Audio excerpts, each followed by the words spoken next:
Hi, I'm Christina. Okay, so for this problem, we are asked to identify any zeros of the function. So what I'm going to do here is set the function equal to 0 and solve. First, I might ask myself if I can factor anything out of this trinomial. And I'll notice that each term has a t in common. So I can factor out a t. It becomes t times t squared minus 4t plus 4. The next step would be to see if I can break this trinomial into two binomials.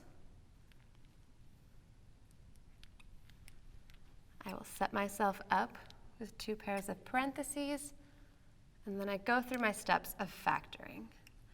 I break that first term into a t and a t, and then I ask myself, what way could I multiply to get a positive 4 that when I combine the inside and the outside of my binomials, I would wind up with negative 4t.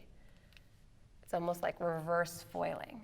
And I find that a minus 2 and a minus 2 will work for me. And at this point, I like to check my work. So I'm now going to FOIL to make sure I would wind up back where I started. I do first, outside, inside, last. First, I do wind up with t squared. Outside would give me a negative 2t. Inside, a negative 2t for a total of negative 4t. And then I do my last terms. Negative 2 times negative 2 is indeed positive 4, which tells me that I have factored this effectively. Now I remember that this is set equal to 0. So what I'm looking for are what values of t would indeed give my equation a total of t. And I can tell by looking at this that if t equals 0, I would wind up with 0, or if t equals 2. That's because if t equaled 2, I would wind up with 2 minus 2, which is 0. Anything multiplied by 0 results in 0. So my zeros are 0 and 2, but I'm also asked to identify the multiplicity of these zeros. What multiplicity means is it's asking me how many times do I have a 0 or a 2.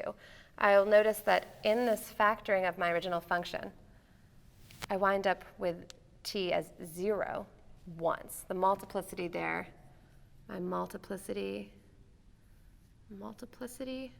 of 1.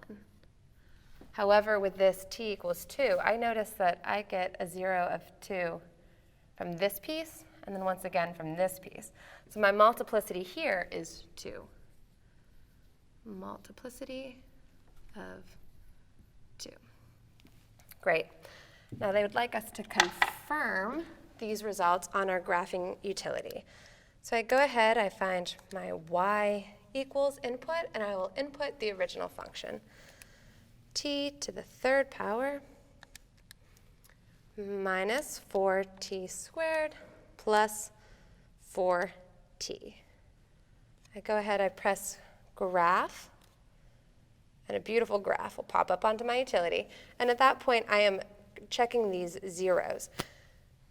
And again, what that means is I'm checking the places where my curve intersects the x-axis. And I will indeed see that it is intersecting at 0 and 2. And that is how we do this problem.